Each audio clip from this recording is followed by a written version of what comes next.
சொற்பொழிவு 4. அப்பாலிருந்து. கேள்வி: எனது அன்பான ஓஷோ, எங்கு தவறு நிகழ்ந்துவிட்டது? மக்கள் அனைவரும் புதியன யாவற்றையும் ஏன் இத்தனை வேண்டாவெறுப்பாக எதிர்கொள்கிறார்கள்? ஆர்வத்துடனும் மகிழ்ச்சியுடனும் சந்திப்பதற்கு பதிலாக அச்சத்துடன் ஏன் அணுகுகிறார்கள்? ஓஷோ: நீங்கள் சரியாகவே யோசித்திருக்கிறீர்கள். புதியது என்பது ஒருபோதும் உங்களிடமிருந்து எழுவதில்லை.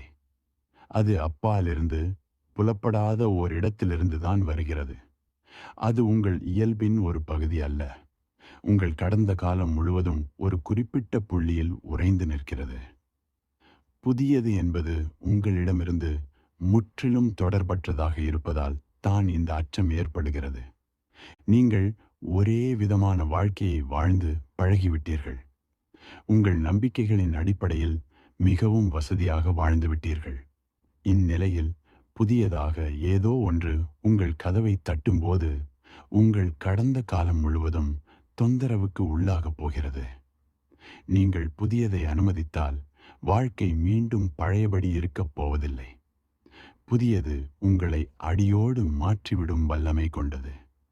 இது மிகவும் அபாயகரமானது. இந்த புதியதின் முடிவில் நீங்கள் எங்கே இருக்கப் போகிறீர்கள் என்பது யாருக்கும் தெரியாது. பழையது உங்களுக்கு தெரிந்தது, பழக்கமானது. நீங்கள் அதனுடன் பல ஆண்டுகளாக வாழ்ந்துவிட்டீர்கள். அது உங்களுக்கு பிடிபட்டு விட்டது. அது உங்களுக்கு நண்பனைப் போல ஆகிவிட்டது. ஆனால் புதியது உங்களுக்கு பழக்கமில்லாதது. அது நண்பனாகவும் இருக்கலாம், எதிரியாகவும் மாறலாம். யாருக்கு தர தெரியும்? அதை அறிந்து கொள்ள வேறு வழியே இல்லை. அதை அனுமதிப்பதே அதை கண்டறியும் ஒரே வழி. அதனால்தான் இந்த பயம். அதே சமயம் புதியதை புறக்கணித்துக் கொண்டே இருக்கவும் முடியாது. ஏனெனில் நீங்கள் தேடுவதை பழையன இதுவரை உங்களுக்கு கொடுக்கவில்லை. பழையன உங்களுக்கு வாக்குறுதிகளை அளித்திருக்கலாம், ஆனால் அந்த வாக்குறுதிகள் நிறைவேற்றப்படவில்லை. பழையன உங்களுக்கு தெரிந்தவையாக இருக்கலாம், ஆனால் அவை மிகுந்த துயரத்தையும் தந்திருக்கின்றன. புதியது உங்களுக்கு அசௌகரியத்தை ஏற்படுத்தலாம், ஆனாலும் அதனால் சில நன்மைகள் விளையக்கூடும். அது உங்களுக்கு பேரானந்தத்தை தரக்கூடும். எனவேதான் அதை உங்களால் புறக்கணிக்கவும் முடியாமல், ஏற்றுக்கொள்ளவும் முடியாமல் மன உளைச்சலுக்கு ஆளாகிறீர்கள். நீங்கள் நடுங்குகிறீர்கள், உணர்ச்சி வசப்படுகிறீர்கள். இது இயல்பானதுதான். எங்கும் தவறு நேரவில்லை. இது இப்படித்தான் இதுவரை இருந்து வந்திருக்கிறது. இனிமேலும் இப்படித்தான் இருக்கப் போகிறது. புதியன தோன்றும் போது அவற்றை ஆழமாக புரிந்து கொள்ள முயலுங்கள். இந்த உலகில் உள்ள அனைவரும் புதியதையே விரும்புகிறார்கள். ஏனெனில் பழமையுடன் யாருக்கும் திருப்தி இல்லை. பழைய மாதிரியே இருப்பதில் ஒருபோதும் திருப்தி இருக்க முடியாது. காரணம், பழையன எப்படி இருந்தாலும் அது உங்களுக்கு தெரிந்துவிட்டது. ஒரு முறை தெரிந்துவிட்டால் அது திரும்ப திரும்ப பார்த்த விஷயமாகி விடுகிறது. தெரிந்தது எல்லாமே ஒரு கட்டத்தில் மனச்சோர்வை தருவதாக மாறிவிடுகிறது. அதிலிருந்து நீங்கள் வெளியேற விரும்புகிறீர்கள். புதியதாக எதையாவது கண்டுபிடிக்க விரும்புகிறீர்கள். உங்களுக்கு ஒரு சாகசம் தேவைப்படுகிறது. நீங்கள் புதியவராக இருக்க விரும்புகிறீர்கள். ஆனாலும் புதுமை உங்கள் வீட்டுக் கதவை தட்டும்போது உடனடியாக சுருங்கிக் கொள்கிறீர்கள், விலகி ஓடுகிறீர்கள், பழமைக்குள் ஒளிந்து கொள்கிறீர்கள். இதுதான் போராட்டமே. நீங்கள் எப்படி புதியவராவீர்கள்? எல்லோருமே புதியவராகத்தான் விரும்புகிறீர்கள். இதற்கு துணிவு வேண்டும். சாதாரண துணிவு அல்ல, அசாதாரணமான துணிவு தேவை. ஆனால் இந்த உலகம் கோழைகளால் நிரம்பியுள்ளது. அதனால்தான் மக்கள் வளர்ச்சி அடைவதை நிறுத்திவிட்டார்கள். நீங்கள் கோழைகளாக இருந்தால் எப்படி வளர்ச்சி அடைய முடியும்? ஒவ்வொரு புதிய வாய்ப்பு வரும்போதும் நீங்கள் சுருங்கிக் கொள்கிறீர்கள், கண்களை மூடிக்கொள்கிறீர்கள். பிறகு எப்படி வளர்ச்சி அடைவீர்கள்? நீங்கள் எப்படி உண்மையாக இருக்க முடியும்? நீங்கள் இருப்பதாக நடிக்கத்தான் இயலும். உங்களால் உண்மையாக வளர்ச்சி அடைய முடியாததால் அதற்கு பதிலாக வேறு சில வளர்ச்சிகளை தேடத் தொடங்குகிறீர்கள். நீங்கள் வளர முடியாது, ஆனால் உங்கள் வங்கிக் கணக்கில் இருக்கும் இருப்பு வளர முடியும். இது ஒரு மாற்று வழி. இதற்கு துணிவு தேவையில்லை. இது உங்களது கோழைத்தனத்துக்கு சரியாக பொருந்தி வரும். உங்கள் வங்கிக் கணக்கின் இருப்பு கூடிக்கொண்டே போகும்போது நீங்கள் வளர்ச்சி அடைவதாக நம்புகிறீர்கள். நீங்கள் கௌரவமானவர்களாக கருதப்படுகிறீர்கள். உங்கள் பெயரும் புகழும் வளரும்போது நீங்களே வளர்வதாக எண்ணிக்கொள்கிறீர்கள். ஆனால் நீங்கள் உங்களையே ஏமாற்றிக் கொள்கிறீர்கள். உங்கள் பெயர் நீங்கள் அல்ல. உங்கள் புகழும் நீங்கள் அல்ல. உங்கள் வங்கிக் கணக்கின் இருப்பும் நீங்களாக ஆக முடியாது. உங்களை பற்றி உண்மையாக நினைக்கத் தொடங்கும் போதுதான் நீங்கள் நடுங்க ஆரம்பிக்கிறீர்கள். ஏனெனில் நீங்கள் உண்மையாக வளர்ச்சியடைய வேண்டுமெனில் உங்கள் கோழைத்தனத்தை விட்டொழிக்க வேண்டும். எப்படி புதியவராக மாறுவது? நாம் புதியவராக மாற முடியாது. புதியது என்பதே புலப்படாத ஓரிடத்திலிருந்து வருகிறது. வேண்டுமானால் கடவுளிடமிருந்து என்று வைத்துக் கொள்ளலாம். புதியது வாழ்க்கையிலிருந்து வருகிறது. மனம் எப்போதுமே பழமையானது. மனம் ஒருபோதும் புதியதாக இருக்காது. பழைய நவற்றின் தொகுப்புதான் மனம். புதியது புலப்படாத இடத்திலிருந்துதான் வருகிறது. அது கடவுளின் பரிசு. அது புலப்படாத இடத்திலிருந்து வருவதால் புலப்படாத இடத்தையே சார்ந்தது. அறியாதவை, அறிய முடியாதவை, புலப்படாத இடத்தில் இருப்பவை எல்லாமே உங்களுக்குள் புகுந்திருக்கின்றன. அவை உங்களுக்குள் புகுந்ததற்கு காரணம் நீங்கள் உங்களை முழுமையாக மூடிக்கொள்ளாமல் இருந்ததுதான். நீங்கள் தனித்தீவுகள் அல்ல. நீங்கள் புலப்படாத இடத்தில் இருப்பதை ஒருவேளை மறந்திருக்கலாம். ஆனால் புலப்படாத இடத்தில் இருக்கும் பேராற்றல் உங்களை மறக்கவில்லை. குழந்தை தாயை மறந்தாலும் தாய் குழந்தையை மறப்பதில்லை. ஒரு பகுதி நான் தனி என்று நினைக்கத் தொடங்கிவிட்டது. ஆனால் முழுமை நீ தனியானவன் அல்ல என்பதை உணர்ந்திருக்கிறது. முழுமை உங்களுக்குள் தனக்கான இடத்தை பிடித்துள்ளது. அது உங்களுடன் இன்னமும் தொடர்பு வைத்துள்ளது. அதனால்தான் புதுமை எப்போதும் வந்து கொண்டே இருக்கிறது. நீங்கள் அதனை வரவேற்காவிட்டாலும் கூட அது ஒவ்வொரு காலையிலும் வருகிறது. ஒவ்வொரு மாலையிலும் வருகிறது. அது 1001 வழிகளில் வருகிறது. உங்களுக்கு பார்க்க கண்கள் இருந்து பார்க்க முடிந்தால் அவை தொடர்ச்சியாக வந்து கொண்டே இருப்பதை காண்பீர்கள். வாழ்க்கை உங்களின் மீது பொழிந்து கொண்டே இருக்கிறது. ஆனாலும் கூட உங்கள் கடந்த காலம் உங்களை ஒரு கூட்டிற்குள் சிறை வைத்திருக்கிறது. நீங்கள் ஏற்கனவே ஒரு கல்லறையில்தான் இருக்கிறீர்கள். உங்கள் கோழைத்தனத்தால் நீங்கள் உணர்ச்சியற்று போய்விட்டீர்கள். உணர்ச்சியோடு இருப்பதற்கான அடையாளம் புதிய நவற்றை உணர்வதும் அதில் உள்ள சாகசத்தை அனுபவிப்பதும் ஆகும்.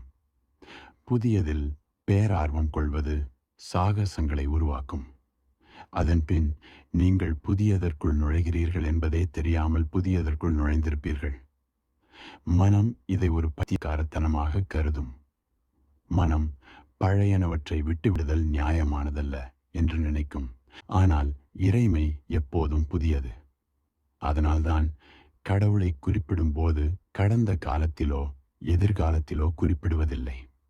நாம் கடவுள் இருந்தார் என்றோ கடவுள் இருப்பார் என்றோ சொல்ல முடிவதில்லை. நாம் நிகழ்காலத்தில் மட்டுமே கடவுள் இருக்கிறார் என்று சொல்கிறோம். கடவுள் இருக்கிறார். இது எவ்வளவு புதியதாக கன்னித்தன்மையுடன் இருக்கிறது. அது உங்களுக்குள் உறைந்திருக்கிறது. நினைவில் கொள்ளுங்கள், உங்கள் வாழ்க்கையில் புதியதாக எது வந்தாலும் அது கடவுளிடமிருந்து வந்ததாகத்தான் இருக்கும். அதை நீங்கள் ஏற்றுக்கொண்டால் நீங்கள் ஆன்மீகவாதிகளாகிறீர்கள். அதை நீங்கள் ஏற்றுக்கொள்ளவில்லை எனில் நீங்கள் ஆன்மீகமற்றவர்களாகிறீர்கள். புதியதை ஏற்றுக்கொள்ள மனிதன் இன்னும் சிறிது நெகிழ்வாக ஓய்வாக இருக்க வேண்டும். புதியனவற்றை உள்ளே அனுமதிக்க கதவை திறக்க அவன் சிறிது நேரம் எடுத்துக்கொள்கிறான். தெய்வீகமானவை உங்களுக்குள் நுழைவதற்கு வழிவிடுங்கள். அதுவே பிரார்த்தனையின் அல்லது தியானத்தின் முழுமையான அர்த்தமாகும். நீங்கள் உங்களை திறந்து விடுங்கள். சரி என்று சொல்லுங்கள். உள்ளே வாருங்கள் என்று சொல்லுங்கள். நான் உனக்காக காத்திருந்தேன். நெடுநாள் காத்திருந்தேன். கடைசியில் நீ வந்தாயே, மிக்க நன்றி என்று சொல்லுங்கள். எப்போதுமே புதியனவற்றுக்கு மகிழ்ச்சியுடன் வரவேற்பு கொடுங்கள். சில நேரங்களில் புதியனவாக இருப்பவை உங்களுக்கு அசௌகரியத்தை கொடுக்கலாம். ஆனாலும் வரவேற்பு கொடுங்கள். சில நேரங்களில் புதியன உங்களை ஒரு பள்ளத்தில் தள்ளிவிடலாம். ஆனாலும் அவை நல்லவைதான். காரணம், சிரமங்கள் தான் உங்களை வளர்க்கின்றன. தவறுகளின் மூலம்தான் நீங்கள் கற்றுக்கொள்கிறீர்கள். புதியன உங்களுக்கு சிரமங்களை கொண்டு வரலாம் என்பதால் தான் நீங்கள் பழையனவற்றையே தேர்ந்தெடுக்கிறீர்கள். பழையன எந்த கஷ்டங்களையும் கொண்டு வராது. அது ஒரு ஆறுதல், ஓர் அடைக்கலம். புதியனவற்றை ஆழமாக, முற்றிலுமாக ஏற்றுக்கொண்டோமேயானால் அது உங்களை மாற்றும் தன்மையுடையது. நீங்கள் புதுமையை உங்கள் வாழ்க்கையில் கொண்டு வர முடியாது. அவை தாமே உங்களிடம் வந்து சேரும். நீங்கள் அதை ஏற்றுக்கொள்ளலாம் அல்லது மறுக்கலாம். அவற்றை நீங்கள் மறுத்தால் நீங்கள் கல்லை போல மூடியபடி இறந்து போனது போல கிடக்க வேண்டியதுதான். அவற்றை பெற்றுக்கொண்டால் நீங்கள் ஒரு மலரைப் போல மெல்ல திறந்து கொள்ள ஆரம்பிப்பீர்கள். அப்படி திறப்பதுதான் ஒரு கொண்டாட்டமாகும். புதியன வருவதால் மட்டுமே மாற்றம் நிகழும். மாற்றத்தை கொண்டு வர வேறு வழியே இல்லை. ஆனால் நினைவில் கொள்ளுங்கள், அதற்கும் உங்களுக்கும் உங்கள் முயற்சிகளுக்கும் எந்த வகையிலும் தொடர்பில்லை. ஆனால் எதுவுமே செய்யாமல் இருப்பது என்பது செயலின்றி இருப்பது என்று பொருளல்ல. அது உங்கள் கடந்த காலத்திலிருந்தோ விருப்பமில்லாமலோ அல்லது உந்துதல் இல்லாமலோ செய்வதாகத்தான் அர்த்தம். புதியதை தேடுவது என்பது சாதாரண தேடுதலாக இருக்க முடியாது. ஏனெனில் அது புதியதை தேடுவது. உங்களுக்கு தெரியாத ஒன்றை எப்படி நீங்கள் தேட முடியும்? நீங்கள் அதை சந்தித்திருக்க மாட்டீர்கள். புதியதை தேடுவது என்பது ஒரு வெளிப்படையான பரிசோதனை. அதன் முடிவு யாருக்கும் தெரியாது. ஒருவர் தனக்கு ஒன்றுமே தெரியாத நிலையில்தான் இதை துவங்க வேண்டும். ஒருவர் குழந்தையைப் போல களங்கமில்லாமல் நகர வேண்டியிருக்கும். இதில் சாத்தியக்கூறுகள் ஏராளம். அதை பார்த்து நீங்களே பிரமிப்படைவீர்கள். நீங்கள் புதியதை உருவாக்க எதுவுமே செய்ய முடியாது. ஏனெனில் நீங்கள் என்ன செய்தாலும் அவை பழையனவாகவே இருக்கும். பழையனவற்றிலிருந்துதான் வந்தவையாக இருக்கும். நீங்கள் எதுவும் செய்யாமல் இருக்க வேண்டும் என்று இதற்கு அர்த்தமல்ல. நீங்கள் உங்கள் கடந்த கால உணர்ச்சி வேகங்கள் இல்லாமல், அப்போதைய உந்துதல்கள் இல்லாமல், செலுத்தப்படுதல்கள் இல்லாமல் இயங்க வேண்டும். அதாவது மிதமாகச் செய்ய வேண்டும். அந்த கணத்தின் முடிவுப்படி செயல்படுங்கள். அந்த கணம் முடிவெடுப்பதாக இருக்கட்டும். நீங்கள் உங்கள் முடிவுகளை திணிக்காதீர்கள். ஏனெனில் உங்கள் முடிவு கடந்த காலத்தின் அடிப்படையில் அமைந்ததாக இருக்கும். அது புதியதை அழித்துவிடும். நீங்கள் அந்தந்த கணத்தில் ஒரு குழந்தையைப் போலச் செயல்படுங்கள். அந்த கணத்தில் முற்றிலுமாக உங்களை ஒப்படைத்து விட்டால் ஒவ்வொரு நாளும் ஒரு புதிய கதவு திறக்கும். புதிய ஒளி, புதிய உள்ளொளி பிறக்கும். அந்த புதிய உள்ளொளி உங்களை மாற்றிக்கொண்டே இருக்கும். ஒரு நாள் திடீரென்று உங்கள் ஒவ்வொரு கணமும் புதிய கணமாக மாறியிருப்பதை உணர்வீர்கள். பழையன உங்களை தாமதப்படுத்தாது. பழையன மேகத்தைப் போல உங்களிடம் தொங்கிக் கொண்டிருக்காது. பனித்துளியைப் போல புதியதாக, இளமையாக இருப்பீர்கள். நினைவில் கொள்ளுங்கள், ஒரு புத்தர் ஒவ்வொரு கணமும் வாழ்கிறார். அது கடலில் அலை புதிது புதிதாக எழும்புவது போல. கம்பீரமான அலை மிகுந்த மகிழ்ச்சியுடனும் நடனமாடியபடியும் நம்பிக்கையுடனும் கனவுகளுடனும் நட்சத்திரத்தை தொடுவது போல அது வரும். அதன் பின் ஒரு கண நேர விளையாட்டு. உடனே அந்த அலை மறைந்துவிடும். அது மீண்டும் வரும். அதற்கு மற்றும் ஒரு நாள் அது மறுபடியும் நடனமாடியபடி வரும். மறுபடியும் மறைந்துவிடும். அதே போலத்தான் கடவுளும் வருவார், மறைந்து விடுவார், மறுபடியும் வருவார், மறைந்து விடுவார். அதே போலத்தான் ஒரு புத்தரின் உணர்வும். ஒவ்வொரு கணமும் வரும்போதும் செயல்படும், மறைந்துவிடும், மறுபடியும் வரும், போகும். அது ஓர் அணுவை போன்றது. 2 கணங்களுக்கு இடையே உள்ள இடைவெளியில் புத்தர் மறைந்து விடுவார். நான் ஒரு வார்த்தை சொல்கிறேன், பின் மறைந்து விடுகிறேன். அதன் பின் நான் இன்னொரு வார்த்தை சொல்கிறேன், அப்போது நான் அங்கே இருக்கிறேன். மறுபடியும் மறைந்து விடுகிறேன். நான் உங்களுக்கு பதில் வினை ஆற்றியவுடன் நான் அங்கில்லாமல் போய்விடுகிறேன். இந்த இடைவெளிகளில், அந்த ஏதுமற்ற வெறுமை நேரங்கள்தான் ஒருவர் தன்னை புதுப்பித்துக் கொள்ள உதவுகின்றன. ஏனெனில் ஒவ்வொரு கணத்தின் மரணம்தான் உங்களை முழுமையாக உயிர்ப்புடன் வைத்திருக்கிறது. நீங்கள் 70 ஆண்டுகளுக்கு பிறகு ஒரு முறைதான் இறக்கிறீர்கள் எனில் நீங்கள் 70 வருடத்து குப்பைகளை சேர்த்து வைத்திருக்கிறீர்கள் என்று பொருள். ஒரு புத்தர் ஒவ்வொரு கணமும் இறக்கிறார். அவரிடம் குப்பைகளோ அல்லது வேறு எதுவுமோ சேர்வதில்லை. அதனால்தான் புத்தர் அடையாளங்களை வைத்திருத்தல் என்பது ஒரு ஏமாற்று வேலை என்று சொன்னார். ஏனெனில் வைத்திருப்பது என்பதே பழமையாகி விடுகிறது. எதையும் சேர்த்து வைத்திருக்காமல் இருத்தலே புத்தரின் குணமாகும். இதை நினைத்து பாருங்கள். ஒவ்வொரு கணமும் புதியதாக எழும் சுவாச காற்றைப் போல நீங்கள் மூச்சை உள்ளே இழுக்கிறீர்கள், பின் வெளியே விடுகிறீர்கள். மறுபடியும் உள்ளே இழுக்கிறீர்கள், வெளியே விடுகிறீர்கள். ஒவ்வொரு முறை உள்ளே இழுக்கும் சுவாசமும் வாழ்க்கையை குறிக்கிறது. ஒவ்வொரு வெளிச்சுவாசமும் இறப்பை குறிக்கிறது. ஒவ்வொரு கணமும் பிறத்தலும் இறத்தலுமாக இருக்கட்டும். அதன்பின் நீங்கள் எப்போதும் புதியவராக இருப்பீர்கள். ஆனால் இந்த புதியவை உங்கள் கடந்த காலத்திற்கு எந்த பாதிப்பையும் ஏற்படுத்தாது.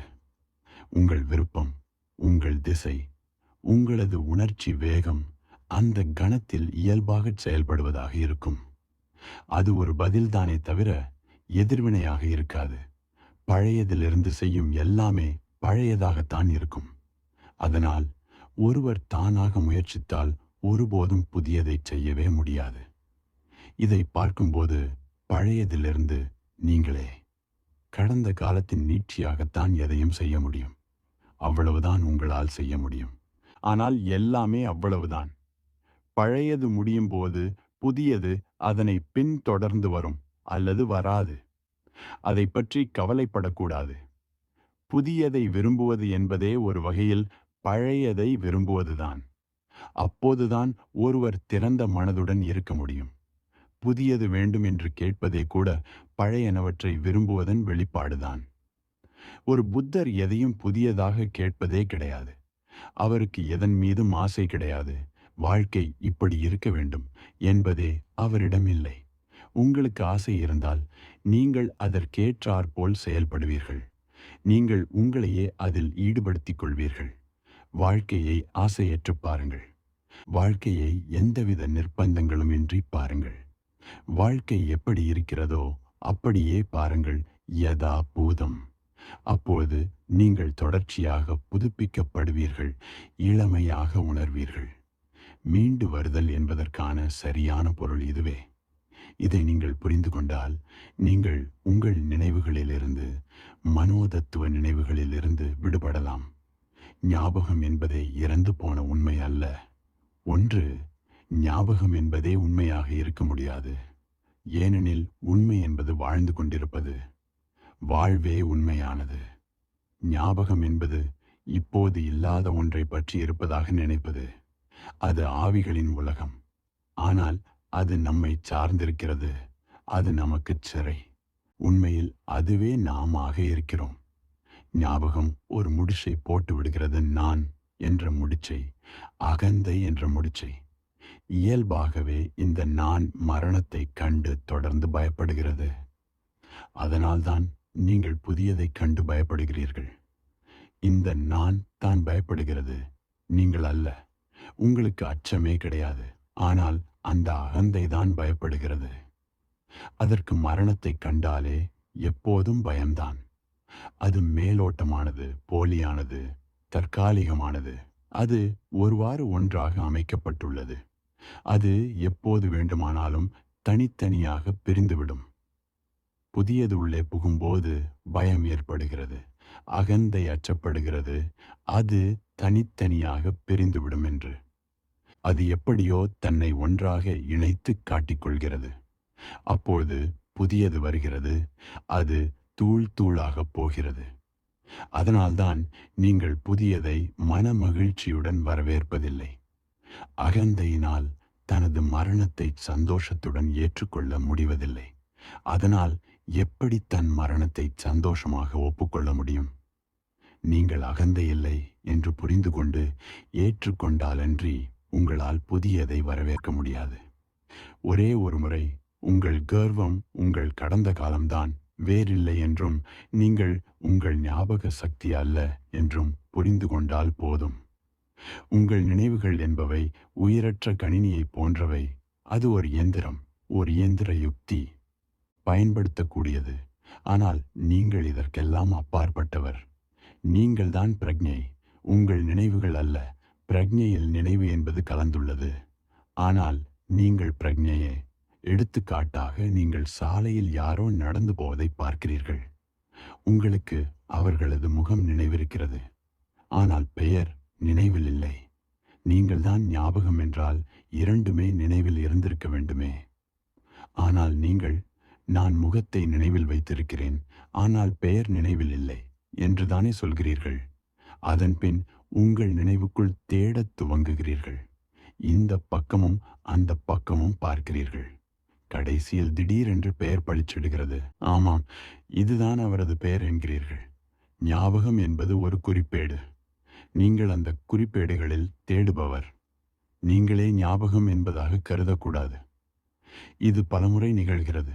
நீங்கள் மிகுந்த பதற்றத்துடன் இருக்கும்போது, எதையாவது நினைவுபடுத்திக் கொள்ள முயலும்போது நினைவுக்கு கொண்டு வருவது கடினமாக இருக்கிறது. ஏனெனில் உங்கள் மீது ஏற்படும் பதற்றம், மிகுந்த அழுத்தம் உங்கள் நினைவுகளிலிருந்து செய்திகளை கொண்டு வர விடாமல் தடுக்கிறது. நீங்கள் யாருடைய பெயரையாவது நினைவுபடுத்த முயலும் போது அது வர மறுக்கிறது. அது உங்கள் நாக்கின் நுனியிலேயே இருப்பதாக சொல்கிறீர்கள். உங்களுக்கு தெரியும் என்பது உங்களுக்கு தெரியும், இருந்தும் அது வருவதில்லை. இது மிகவும் விந்தையானது. நீங்கள் தான் உங்கள் நினைவுகள் என்றால் உங்களை யார் தடுக்கிறார்கள்? அது எப்படி வரவில்லை? எனக்கு தெரியும், ஆனாலும் அது வரமாட்டேன் என்கிறது என்று சொல்வது யார்? அதன் பின் நீங்கள் கடினமாக முயற்சி செய்கிறீர்கள். மிக கடினமாக முயற்சி செய்ய செய்ய அது மேலும் கடினமாகிறது. அதன் பின் சோர்வடைந்து போய் அதை விட்டுவிட்டு ஒரு தோட்டத்திற்கு சென்று நடந்து கொண்டிருக்கும் போது ஒரு ரோஜா செடியை பார்த்து கொண்டிருக்கையில் அது திடீரென்று மேலெழும்புகிறது. உங்கள் நினைவுகள் நீங்கள் அல்ல, நீங்கள் பிரக்ஞை. நினைவு என்பது தற்காலிகமானது. ஆனால் நினைவுதான் உங்கள் அகந்தைக்கு உயிர் சக்தி அளிக்கிறது. நினைவு என்பது பழமையானதுதான். அதற்கு புதுமையிடம் பயம். புதுமை என்பது இடைஞ்சல் தரக்கூடியது. புதுமை என்பது உங்களால் ஜீரணிக்க முடியாதது. புதுமை என்பது உங்களுக்கு சிரமத்தை கொண்டு வருவது. உங்களை மாற்றிக்கொண்டும் திரும்ப மாற்றிக்கொண்டும் இருக்க வேண்டியிருக்கும். நீங்கள் உங்களை சூழ்நிலைக்கு ஏற்ப மாற்றிக்கொண்டே இருக்க வேண்டும். அது மிகவும் சிரமமான செயல்தான். ஒருவன் புதியவன் ஆக வேண்டுமெனில் தனது அகந்தையிலிருந்து தன்னை அடையாளப்படுத்திக் கொள்வதை நிறுத்த வேண்டும். ஒரு முறை நீங்கள் உங்கள் அகந்தையிலிருந்து விடுதலை பெற்று விட்டீர்கள் எனில், அதன் பின் அது உயிர் வாழ்கிறதா அல்லது இறந்து விட்டதா என்பதை பற்றி கவலைப்பட தேவையில்லை. அது இறந்துவிட்டது. அது ஓர் இயந்திரத்தன்மை. நீங்கள் அதனை பயன்படுத்துங்கள், ஆனால் அதனால் பயன்படுத்தப்படாமல் இருங்கள். அகந்தை தொடர்ச்சியாக மரணத்தை கண்டு பயந்து கொண்டிருப்பதற்கு காரணம் அது தற்காலிகமானது என்பதுதான். அதனால்தான் அச்சம். அது இருப்பிலிருந்து உருவாகவில்லை. அது இருப்பிலிருந்து உருவாக முடியாது. ஏனெனில் உயிர் எப்படி இறப்பை பார்த்து பயப்படும்? வாழ்க்கைக்கு இறப்பை பற்றி ஒன்றுமே தெரியாது. அது தான் தோன்றித்தனமாக உருவாவது போலியானது. அது எப்படியோ ஒன்றாகச் சேர்ந்துள்ளது, பொய்யானது. ஆனாலும் கூட அது போக விடப்பட்டுள்ளது. மரணம் எப்படி மனிதனை வாழ வைத்திருக்கிறதோ, அகந்தையில் இறப்பது என்பது புதியவனாய் பிறப்பது என்பதாக பொருள். பரிசுத்தத்தில் பிறப்பதாகும். புதியது என்பது வாழ்க்கையின் தூதுவன். புதியது என்பதே ஒரு செய்தி, வாழ்க்கையிலிருந்து பெரும் நற்செய்தி. புதியதை கவனியுங்கள், புதியதுடன் செல்லுங்கள். எனக்கு தெரியும் நீங்கள் பயப்படுவீர்கள் என்று. பயம் இருந்தாலும் அவற்றுடன் செல்லுங்கள். உங்கள் வாழ்க்கை மேன்மேலும் வளமாகும். ஒரு நாள் சிறை வைக்கப்பட்ட பிரகாசத்தை, ஒளியை உங்களால் விடுவிக்க முடியும். கேள்வி: எனது அன்பான ஓஷோ, வாழ்க்கை பூரணமானது என்று நீங்கள் சொல்வதற்கு என்ன அர்த்தம்? ஓஷோ: நான் அதைத்தான் சொல்கிறேன், வாழ்க்கை பூரணமானது. ஆனால் இந்த கேள்வி ஏன் எழுந்தது என்பது எனக்கு புரிகிறது. இந்த கேள்வி எழுந்ததற்கு காரணம், நீங்கள் பூரணத்துவத்தை பற்றி ஒரு கருத்து வைத்திருக்கிறீர்கள். அக்கருத்து வாழ்க்கைக்கு பொருத்தமில்லாமல் இருந்திருக்க வேண்டும். அதனால் வாழ்க்கை பூரணமில்லாதது என்று நீங்கள் நினைக்கிறீர்கள். நான் வாழ்க்கை பூரணமானது என்று சொல்லும்போது, நான் பூரணத்துவத்தை பற்றி ஒரு கருத்தை வைத்துக்கொண்டு, அதனோடு வாழ்க்கை பொருந்துகிறது என்பதாக அர்த்தம் கொள்ள வேண்டாம். எனக்கு அதை பற்றி கருத்தே இல்லை. நான் வாழ்க்கை பூரணமானது எனும்போது, வாழ்க்கையோடு எதையும் ஒப்பிட்டு பார்க்க இயலாது. இலட்சியம் என்பதாக எதுவும் கிடையாது என்று சொல்கிறேன். இதுதான் அனைத்தும். அது பூரணமானதாகத்தான் இருக்க முடியும். நீங்கள் ஒப்பிட்டு பார்க்கிறீர்கள். என்னுடைய பூரணமானது என்பது ஒரு நிகழ்வை பற்றி சொல்வது மட்டுமே, ஒப்பிடுவது அல்ல. நீங்கள் ஒப்பிட்ட பின் சொல்கிறீர்கள், ஆமாம், இது பூரணமானது, இது பூரணத்துவமற்றது என்று. உங்களுக்கு என்று பூரணத்துவத்தை பற்றி ஓரளவுகோல், ஒரு குறியீடு வைத்திருக்கிறீர்கள். ஒரு வயதான சூஃபி குரு சிலர் சிற்றுண்டிச் சாலையில் பேசிக் கொண்டிருந்த போது சொன்னார், வாழ்க்கை பூரணமானது. எல்லாமே சரியாகத்தான் இருக்கின்றன. எல்லோருமே பூரணமானவர்கள். ஒரு கூணல் முதுகு விழுந்தவன் அதை கவனித்துக் கொண்டிருந்தான். அவன் சொன்னான், என்னை பாருங்கள், வாழ்க்கை பூரணத்துவமில்லாதது என்பதற்கு நானே உதாரணம். என்னை பாருங்கள், வாழ்க்கை பூரணத்துவமற்றது என்பதற்கு இதுவே போதுமான நிரூபணம். எவ்வளவு குரூபியாக இருக்கிறேன், எவ்வளவு சிரமங்களுக்கு இடையில் நான் இந்த கூணல் முதுகுடன் வாழ்கிறேன். அந்த சூஃபி அவனை பார்த்துவிட்டு சொன்னார், ஆனாலும் நான் பார்த்ததிலேயே மிக மிக பூரணத்துவமாக அமைந்த கூணல் முதுகு உனக்குத்தான் இருக்கிறது. பூரணத்துவமான கூணல் முதுகு. ஒரு முறை வாழ்க்கையை அப்படியே பார்க்க தொடங்கிவிட்டீர்கள் என்றால், உங்களுக்கு அது இப்படி இருக்க வேண்டும் என்ற எண்ணம் இல்லாமல் போய் எல்லாமே பூரணமானதாக தோன்றும். வாழ்க்கை பூரணமானது என்று நான் சொல்லும்போது அது மிகவும் எளிமையான ஒரு கூற்று. உங்கள் இலட்சியங்களை எல்லாம் இதில் கொண்டு வராதீர்கள் என்று சொல்கிறேன். இல்லாவிடில் வாழ்க்கையை நீங்கள் பூரணத்துவமற்றதாக்கி விடுவீர்கள். ஏனெனில் உங்கள் இலட்சியத்தை ஒருமுறை கொண்டு வந்து விட்டால் அதன் பின் பூரணத்துவமில்லாத ஒன்றை உருவாக்கி விட்டீர்கள் என்று அர்த்தம். மனிதன் 7 அடி உயரம் இருக்க வேண்டும் என்று சொன்னீர்களே, ஆனால் அப்படி இல்லையெனில் அது சிரமமானதாகிவிடும். அல்லது மனிதன் 4 அடி உயரம் இருக்க வேண்டும் என்று கருத்து வைத்திருந்தால், அப்படி இல்லை என்றால் அதுவும் கஷ்டம்தான். வாழ்க்கை எளிமையானது. சில பேர் 7 அடி உயரம் இருக்கிறார்கள், சில பேர் 4 அடி உயரம் இருக்கிறார்கள். ஒரு மரம் வானை முட்டும் அளவுக்கு வளர்கிறது, இன்னொரு மரம் சிறியதாகவே நின்று விடுகிறது. எல்லாமே பூரணமாகத்தான் இருக்கின்றன. எல்லாம் எப்படி இருக்க வேண்டுமோ அப்படியே இருக்கின்றன. ஏனெனில் இப்படித்தான் இருக்க வேண்டும் என்ற எண்ணம் என் மனதில் கிடையாது. நான் வாழ்க்கையை எளிமையாக அப்படியே கவனிக்கிறேன். எனக்கு இப்படித்தான் இருக்க வேண்டும் என்பதான கருத்து எதுவும் கிடையாது. அதனால்தான் எல்லாம் எப்படி இருக்க வேண்டுமோ அப்படி இருக்கிறது என்று சொல்கிறேன். இதை தவிர வேறு வாழ்க்கை என்பதே இல்லை. செய்தி இதுதான். ஒப்பிட்டு பார்ப்பதை விட்டுவிடுங்கள். தீர்ப்பு கூறுவதை விட்டுவிடுங்கள். அப்படி இல்லையெனில் நீங்கள் பரிதாபமாக போக வேண்டியதுதான். காரணம் உங்கள் ஒப்பிட்டு பார்த்தலும் தீர்மானம் செய்வதும் தான். வாழ்க்கையை தீர்ப்புகள் எதுவுமின்றி பாருங்கள். நீங்கள் யார் தீர்மானிப்பதற்கு? உங்களுக்கு வாழ்க்கையை பற்றி என்ன தெரியும்? உங்களை பற்றியே கூட உங்களுக்கு என்ன தெரியும்? தீர்மானிப்பதற்கு நீங்கள் யார்? தீர்மானம் என்பதே உங்களுக்கு எல்லாம் தெரியும் என்ற எண்ணத்தின் அடிப்படையில் தான் எழுகிறது. தீர்மானம் என்பது அறிந்திருப்பதன் விளைவு. வாழ்க்கையை தெரியாத நிலையில் இருந்து கொண்டு பாருங்கள். அறியாமை நிலையிலிருந்து வாழ்க்கையை பாருங்கள். வாழ்க்கையை ஆச்சரியத்தோடு பாருங்கள். திடீரென்று எல்லாம் பூரணமாக தெரியும்.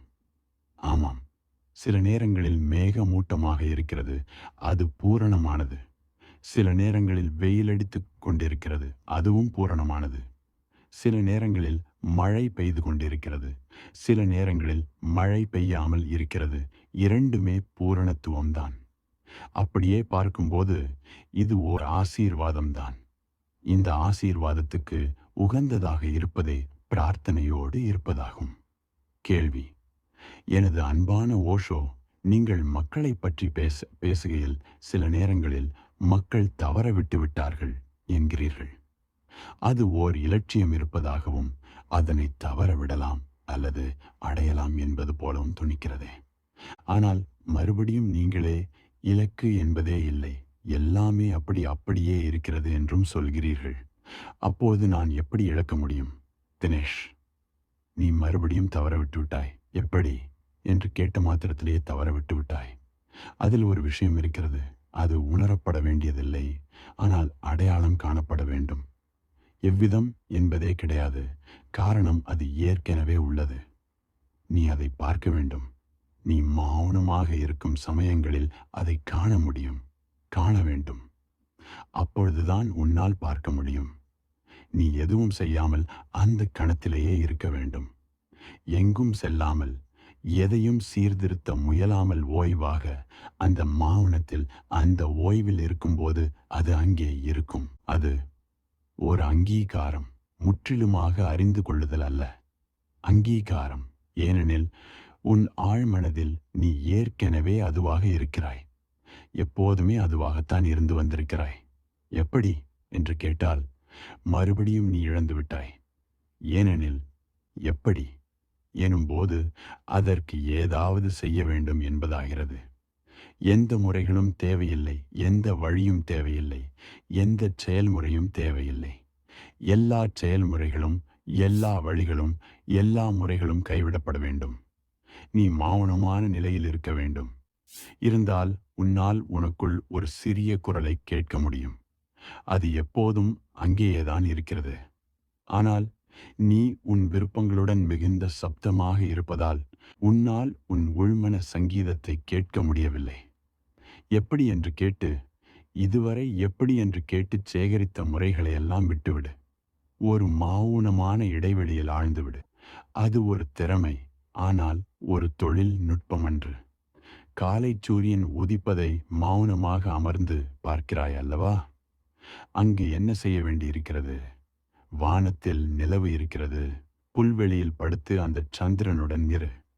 வெண்மேகங்கள் வானில் தவழ்ந்து கொண்டிருக்கின்றன, அவற்றுடன் இரு. பறவைகள் சங்கீதம் இசைக்கின்றன, குழந்தைகள் விளையாடுகிறார்கள். அதற்கெல்லாம் நீ எதுவும் செய்வதில்லை. செயலற்று இரு. உன்னுடைய செயலற்ற தன்மையில் கடவுள் வருவார். பெண்மை தன்மையோடு இரு. பெண்மை தன்மையோடு இருக்கும்போதுதான் கடவுள் வருவார். நீ கவனித்ததில்லையா? புத்தர் பெண்மை தன்மையோடு தான் இருப்பார். கிருஷ்ணரும் பெண்மை தன்மையோடு தான் இருப்பார். ஏன்? அது ஒரு வகை உருவகம். அவர்கள் பெண்மை தன்மையோடு சித்தரிக்கப்பட்டிருப்பது அவர்கள் கருணையுள்ளவர்களாகவும் அனைத்தையும் ஏற்றுக்கொள்ளும் உள்மனத்தன்மையையும் சித்தரிக்க வேண்டிதான். நீ ஏதாவது செய்து கொண்டிருக்கும் பொழுது நீ மிகவும் ஆக்கிரமிக்கும் மனோபாவத்துடன் இருக்கிறாய். நீ எதுவும் செய்யாமல் இருக்கும்போது ஆக்கிரமிக்கும் மனோபாவம் இல்லாமல் இருக்கிறாய். எல்லையற்றதை வெற்றி கொள்ள முடியாது. அது உன்னை வெற்றி கொள்ளும்படி அனுமதிக்கத்தான் முடியும். கேள்வி: எனது அன்பான ஓஷோ, குருவுக்கு மரியாதை செலுத்துதல் என்றால் என்ன? நாங்கள் எப்படி உங்களுக்கு மரியாதை செய்வது? உங்களுக்கு மரியாதை செய்ய சடங்குகள் தேவையா? நாங்கள் உங்களுடன் தமாஷ் செய்யலாமா? சூஃபி நடனத்தில் நாங்கள் கேலியாக கூட ஏதாவது நினைத்து கொள்ளலாம் என்பதாக சொல்லப்பட்டதே. நான் நீங்கள் வாழைப்பழத்தோலில் வழுக்கி விழுவதாக நினைத்து கொண்டேன். அது உங்களை அவமானப்படுத்தியதாகுமா? அல்லது பரவாயில்லையா? ஓஷோ: அது நான் எனும்போது சரியானதே. ஆனால் வாழைப்பழத்தோலை பொறுத்தவரை அது தன்னை அவமானப்படுத்தியதாகத்தான் கருதும். நினைவில் கொள், வாழைப்பழங்கள் புத்தர்கள் அல்ல. அவை உன்னை மன்னிக்காது. கேள்வி: எனது அன்பான ஓஷோ, தியானம் என்பது உணர்ச்சி மிகுந்ததா? ஓஷோ: ஆமாம், தியானம் புரிய அது ஒன்றுதான் வழி. உணர்ச்சிதான் சக்தி, உணர்ச்சிதான் நெருப்பு, உணர்ச்சிதான் வாழ்க்கை. நீங்கள் உணர்ச்சியற்ற முறையில் தீவிரமாக இல்லாமல், நெருப்பில்லாமல் தியானம் செய்கிறீர்கள் என்றால் எதுவும் நிகழாது. நீங்கள் கடமைக்காக தியானம் செய்தீர்கள் என்றால் உங்கள் மனத்தில் எழுந்துள்ளது அன்பு என்று சொல்ல முடியாது. அது அர்த்தமற்றது, அபத்தமானது. நீங்கள் உணர்ச்சியற்ற முறையில் தியானம் செய்தால் உங்களுக்கும் கடவுளுக்கும் தொடர்பில்லை என்றாகிவிடும். உணர்ச்சிதான் பாலமாக இருக்க முடியும், தாகமாக, பசியாக இருக்க முடியும். உங்களுக்கு தாகம் அதிகமாகும் போதுதான் சாத்தியமும் அதிகரிக்கிறது. உங்களுக்கு முழுவதும் தாகமாக இருக்கும்போது, நீங்களே தாகமாக மாறிவிடும்போதுதான், நீங்கள் முழுவதும் உணர்ச்சி மயமாக மாறும்போதுதான், அதன் பின்னர்தான், அந்த தீவிரத்தில்தான், அந்த 100 டிகிரி கொதிக்கும் கணத்தில்தான் ஏதோ ஒன்று நிகழ்கிறது. மிதமான சூட்டில் இருக்காதீர்கள். மக்கள் மிதமான சூட்டில்தான் வாழ்கிறார்கள். அவர்கள் இதுவும் இல்லாமல் அதுவும் இல்லாமல் ஒரு சராசரி நிலையில் இருக்கிறார்கள். நீங்கள் சராசரி நிலையை கடந்து செல்ல வேண்டுமென்றால் உணர்ச்சிகரமான வாழ்க்கை வாழுங்கள். நீங்கள் என்ன செய்தாலும் உணர்ச்சியோடு செய்யுங்கள். நீங்கள் பாடினால் உணர்ச்சியோடு பாடுங்கள். நீங்கள் காதலித்தால் உணர்ச்சியோடு காதலியுங்கள். நீங்கள் வண்ணம் தீட்டினால் உணர்ச்சியோடு வண்ணம் தீட்டுங்கள். நீங்கள் பேசினால் உணர்ச்சியோடு பேசுங்கள். நீங்கள் கவனித்தால் உணர்ச்சியோடு கவனியுங்கள். நீங்கள் தியானம் செய்தால் உணர்ச்சியோடு தியானம் செய்யுங்கள். உணர்ச்சியோடு இருக்கும்போது எல்லா இடங்களிலிருந்தும் பரம்பொருளிடமிருந்தும் உங்களுக்கு தொடர்பு கிடைக்க ஆரம்பிக்கும். நீங்கள் முழுமையான உணர்ச்சியோடு வண்ணம் தீட்டும்போது அந்த வண்ணம் தீட்டலே தியானம்தான். மற்றொரு தியானத்திற்கு அவசியமே இல்லை. நீங்கள் முழுமையான உணர்ச்சியுடன் நடனம் ஆடினீர்கள் என்றால் நடனம் ஆடுபவர் மறைந்து போய் நடனம் மட்டுமே எஞ்சியிருக்கும். அதுதான் தியானம். வேறு எதுவும் தேவையில்லை. வேறெங்கும் போக தேவையில்லை. யோக முத்திரைகள் தேவையில்லை. அதுதான் யோக நிலை. நடனம் ஆடுபவர் மறைந்து போய் நடனம் மட்டுமே நிற்கிறதே, அதுவே சக்தி. சக்தி அதிர்வுகள். அந்த நிலையில்தான் நீங்கள் தொடர்பு கொள்கிறீர்கள். ஏன் அந்த நிலை? ஏனெனில் உணர்ச்சி அதிகமாக இருக்கும்போது அகந்தை இறக்கிறது. அகந்தை என்பதே சராசரி மனமுள்ளவர்களிடம்தான் இருக்கும். சராசரி மனமுள்ளவர்கள்தான் அகந்தையுடன் இருக்க முடியும். உண்மையிலேயே மகத்தான மனிதர்களுக்கு அகந்தையே கிடையாது. அவர்களால் அப்படி இருக்க முடியாது. அவர்களுடைய வாழ்க்கை முழுவதும் வித்தியாசமான பரிமாணம் கொண்டது. அது உணர்ச்சி பரிமாணம். நீங்கள் இந்த 2 வார்த்தைகளை கவனித்திருக்கிறீர்களா? பேஷன், அதீத உணர்ச்சி, மற்றும் கம்பேஷன், கருணை. அதீத உணர்ச்சிதான் பின்னர் கருணையாக மாறுகிறது. உணர்ச்சியிலிருந்து ஒரே அடியாக தாவும் போது கருணைக்கு செல்ல முடிகிறது. ஆனால் இந்த தாவுதல் எப்போது நிகழ்கின்றது என்றால் 100 டிகிரி கொதிக்கும் போதுதான் தண்ணீர் ஆவியாகிறது. அதே அளவான சக்திதான் ஒரு நாள் உணர்ச்சியிலிருந்து கருணைக்கு மாறுகிறது. கருணை என்பது உணர்ச்சிக்கு எதிரி கிடையாது. உணர்ச்சிதான் முதிர்ச்சி அடைகிறது. உணர்ச்சிதான் மலர்கிறது. உணர்ச்சியின் இளவேநீர் காலம்தான் கருணை. நான் உணர்ச்சியின் பக்கம்தான். நீங்கள் எதை வேண்டுமானாலும் செய்யுங்கள். அதிலேயே மூழ்கிவிடுங்கள். உங்களை அதிலேயே எரித்து விடுங்கள். அதிலேயே உங்களை கரைத்து விடுவதுதான் ஒரே தீர்வு. கேள்வி: எனது அன்பான ஓஷோ, இன்று காலை உங்கள் சொற்பொழிவுக்கு பிறகு உங்கள் கால் அருகே அமர்ந்திருந்தேன். அப்போது நீங்கள் அருவிகளை பற்றியும் மரங்களை பற்றியும் சந்தோஷத்தை பற்றியும் அழகான கதைகள் சொல்லிக் கொண்டிருந்தீர்கள். நீங்கள் புன்னகைத்தபடி இருந்தபோது அங்கு சந்தோஷம் நிலவியது. ஆனாலும் நீங்கள் அந்த இடத்தை விட்டு அகலுவதற்கு சில நிமிடங்களுக்கு முன்னால் என் தலையில் ஒரு பெரிய கழியால் அடித்தது போன்ற ஓர் உணர்வு ஏற்பட்டது. ஓஷோ, நீங்கள் எங்களுக்கு என்ன செய்கிறீர்கள்?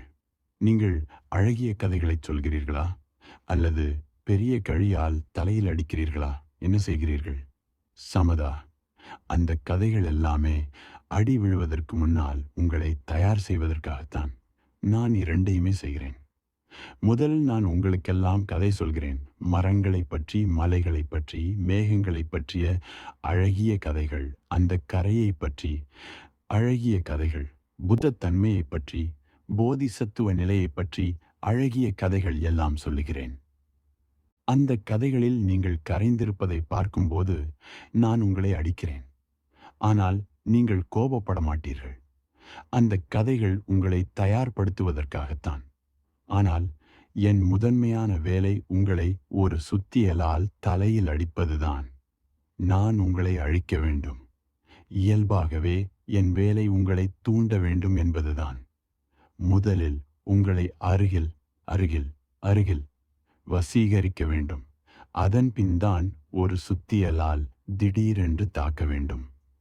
அப்படி இல்லை எனில் நீங்கள் தப்பித்து விடுவீர்கள். ஆனால் அந்த கதைகள் உங்களை தப்பிக்க விடாது. அவை உங்களை மேலும் அருகில் அழைத்து வரும். அந்த அழகிய கதைகள் உங்களுக்கும் எனக்கும் இடையில் ஓர் ஒட்டும் பசை போன்று அமைகின்றன. அதன் பின் சரியான நேரம் வரும்போது நான் தாக்குகிறேன். நான் உங்களை தாக்கும்போது உணர்ச்சியோடு தான் தாக்குகிறேன்.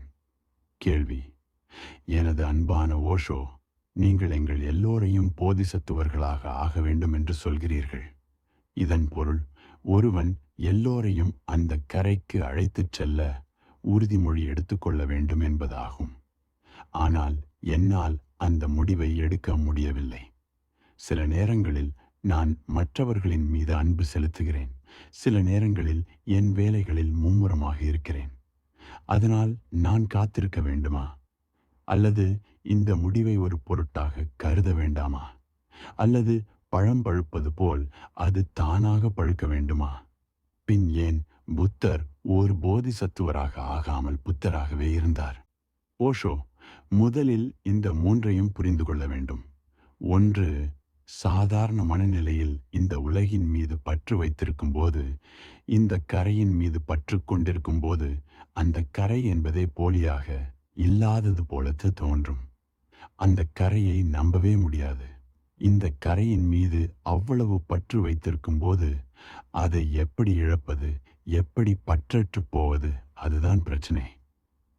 இப்போதே சந்தேகா, நீ இப்போதே போதிசத்துவரைப் போல நினைக்க துவங்கினால் இது உனக்கு உதவப் போவதில்லை. இது மிகவும் அபாயகரமானது. இது இந்த கரையின் மீது வைத்திருக்கும் பற்றை விடாமல் இருப்பதற்கு செய்யும் ஒரு தந்திரம்தான். நீ இந்த கரையிலிருந்து இன்னும் விடுவிக்கப்படவில்லை. இது இந்த கரையிலேயே ஒட்டி கொண்டிருக்க கண்டுபிடிக்கப்பட்ட ஒரு புதிய வழியாக இருக்கும். இது ஒரு தந்திரமான வழி. இப்போது இது மதத்தின் பேரில் அல்லது கருணையின் பேரில், மக்களின் மீது வைத்திருக்கும் அன்பின் பேரில், சேவையின் பேரில், இப்படி ஏதோ ஒன்றின் பேரில் இருக்கலாம். இப்போது இதற்குள் ஒரு கொள்கை இருக்கிறது. நான் இங்கு மக்களுக்கு சேவை செய்யப் போகிறேன், அதனால்தான் நான் அந்த கரைக்கு போகவில்லை என்பதாக ஒரு கொள்கை. உண்மையில் நீங்கள் அந்த கரைக்கு செல்ல விரும்பவில்லை. உங்களுக்கு அந்த கரை இருக்கிறதா என்பதிலேயே நம்பிக்கை கூட இல்லை. இப்போது நீங்கள் ஒரு நுட்பமான பொறிக்குள் அகப்பட்டுக் கொள்கிறீர்கள். சாதாரண மனத்தின் முதல் நிலை இது. அது இந்த உலகுடன் பற்றுக்கொள்கிறது. அது மேலும் மேலும் புதிய காரணங்களை இந்த உலகுடன் பற்றுக்கொள்ள தேடிக்கொண்டே இருக்கிறது. பற்றை விடுவது என்பது மிக கடினமான செயலாகும். இரண்டாவது நிலை போதிசத்துவருடையது. இந்த உலகுடன் இருக்கும் பற்றை விலக்கிக் கொண்டு அந்த கரைக்கு செல்ல தயாராக இருப்பது. அவரால் இந்த கரையில் இனிமேல் வேரூன்ற முடியாது. முதல் நிலையில் பற்றற்று இருக்க முடியாது. இரண்டாவது நிலையில் பற்றுடன் இருக்க முடியாது. வைர சூத்திரம் என்பது இரண்டாவது நிலையில் இருப்பவர்களுக்குரியது, முதல் நிலையில் இருப்பவர்களுக்கு அல்ல. முதலில் நீங்கள் பற்றற்று இருக்க வேண்டும். முதலில் நீங்கள் இந்த உலகுடன் இருக்கும் வேர்களை எல்லாம் அழிக்க வேண்டும்.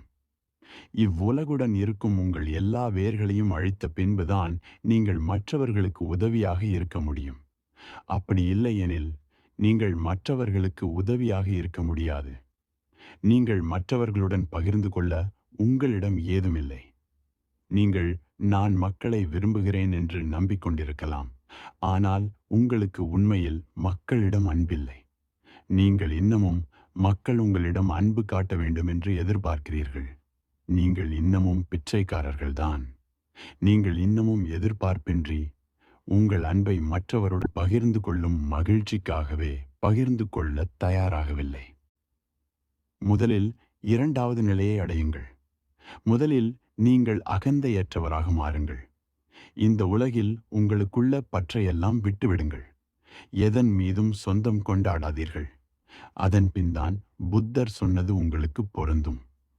அதன் பின்தான் பிரச்சனை துவங்குகிறது. முதலில் எப்படி பற்றை விடுவது என்பது, அதன் பின் இன்னும் பற்றோடு இருப்பது எப்படி என்பதாகும். புத்தர் சொல்கிறார், உங்களுக்கு வேறிங்கு இல்லை எனில் நீங்கள் இங்கே தேவைப்படுகிறீர்கள். பின் உங்களிடம் பகிர்ந்து கொள்வதற்கு ஏதோ இங்கு இருக்கிறது. அதன் பின் உங்களிடம் பகிர்ந்து கொள்வதற்கு வைரம் இருக்கிறது. நீங்கள் இங்கிருந்து கிளம்புவதற்கு முன்பாக பகிர்ந்து கொள்ளுங்கள்.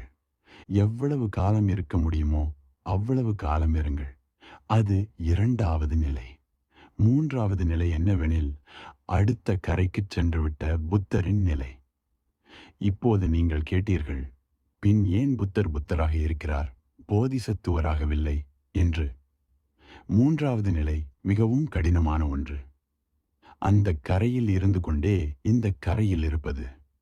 இது மிகவும் கடினமான ஒன்று. அந்த கரையில் இருந்து கொண்டே மக்களுக்கு உதவி செய்து கொண்டே இருப்பது.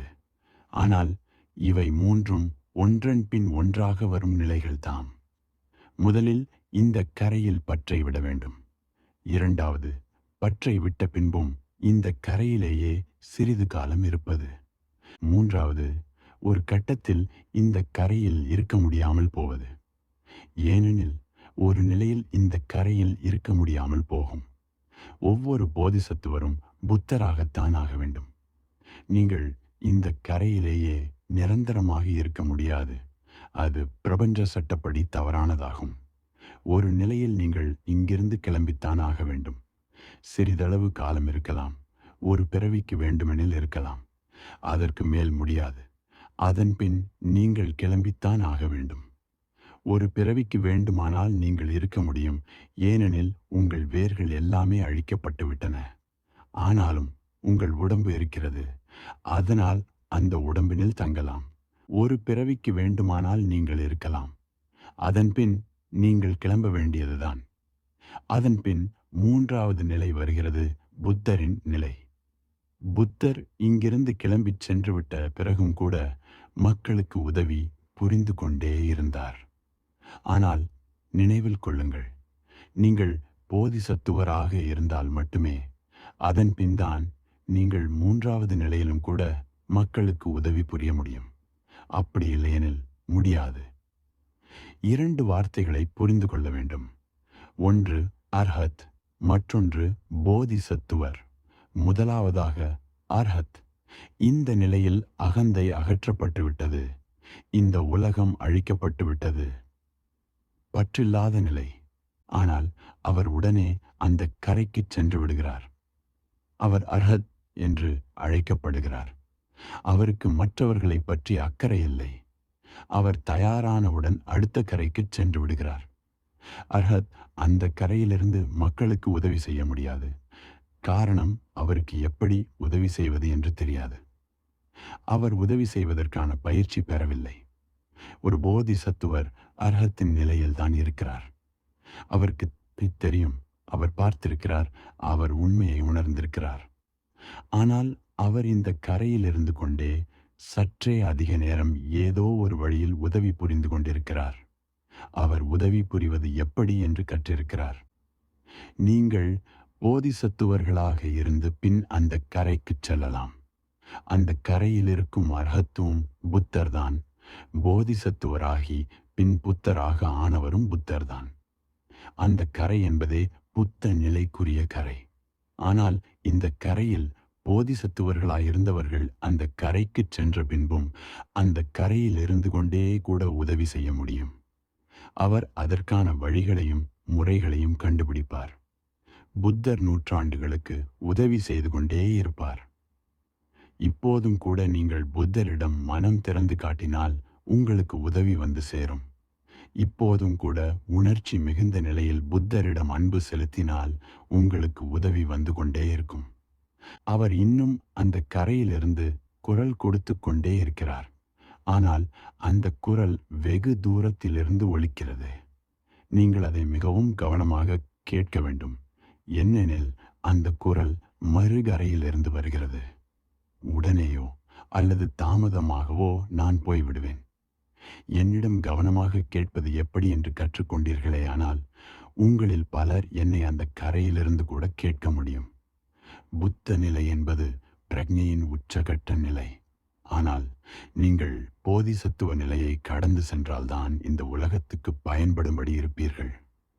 நீங்கள் கடவுளை அடைவதற்கான ஒரு சாளரமாக இருப்பீர்கள். ஆனால் நீங்கள் போதிசத்துவ நிலையை கடக்கவில்லை எனில் நீங்கள் எல்லையற்ற பரம்பொருளிடம் மறைந்து போவீர்கள். ஆனால் உங்களால் யாருக்கும் பயனில்லாமல் போய்விடும். நான் எனது அன்பான ஓஷோ, நீங்கள் எப்போதும் புத்த நிலையை அடைய வேண்டும் என்பது பற்றி போது அது திடீரென்று அடையப்படும் என்றும் படிப்படியாக வராது என்றும் சொல்கிறீர்கள். எனக்கு நிகழ்வது என்னவெனில், நான் வெகு நிதானமாக திருப்தி அடையும் மனோபாவத்தை அடைவதும் அகந்தையிலிருந்து நிதானமாகவே விடுபடுவதும் இப்படித்தான் நடக்கிறது. தாங்கள் நிதானமாக இப்படி நிகழ்வதற்கும் திடீரென்று மின்னல் போல நிகழ்வதற்கும் உள்ள வேறுபாட்டை விளக்க முடியுமா? மெதுவாக திருப்தி அடையும் மனோபாவம் அடைவது அபாயகரமானதா? தீப்தா: இல்லை தீப்தா, அதில் அபாயம் ஏதுமில்லை. ஞானம் எப்போதும் மின்னலைப் போலவே வரும். அது ஒரு ஒளிவெட்டு திடீரென்று வெடிப்பதைப் போன்ற ஒன்றுதான். அது படிப்படியாக வராது, ஏனெனில் அதை பிரிக்க முடியாது. அதை சிறிய துண்டுகளாக அடைய முடியாது. அதன்பின் தீப்தாவுக்கு என்ன நிகழ்கிறது? அவள் படிப்படியாக, நிதானமாக திருப்தி அடையும் மனோபாவத்தை அடைவதாக சொல்கிறாள். இது ஞானமன்று, இது ஞானம் நிகழ வேண்டிய நிலைக்களம். இந்த நிலைக்களனை வேண்டுமானால் படிப்படியாக தயார் செய்யலாம். உண்மையில் இதை படிப்படியாகத்தான் தயார் செய்ய வேண்டும். ஆனால் மின்னல், ஒளிவெட்டு போன்றவற்றை தயார் செய்ய முடியாது. சில சமயங்களில் இதற்கான நிலைக்களனை தயார் செய்ய வாழ்நாள் முழுவதும் கூட ஆகிவிடும். புத்தராக மாறுவது என்பது திடீரென்று ஒரு வெடிப்பை போலத்தான் உங்களில் நிகழும். அதனால் நீ பயப்பட வேண்டாம். இது நல்லது. நீ சரியான பாதையில்தான் நகர்கிறாய். இன்னும் இன்னும் திருப்தி அடையும் மனோபாவத்தை வளர்த்துக்கொள். நீ முற்றிலுமாக திருப்தி அடையும் நாள் வரும்போது அப்போது மின்னல் வெட்டும். இன்றைக்கு இது போதும்.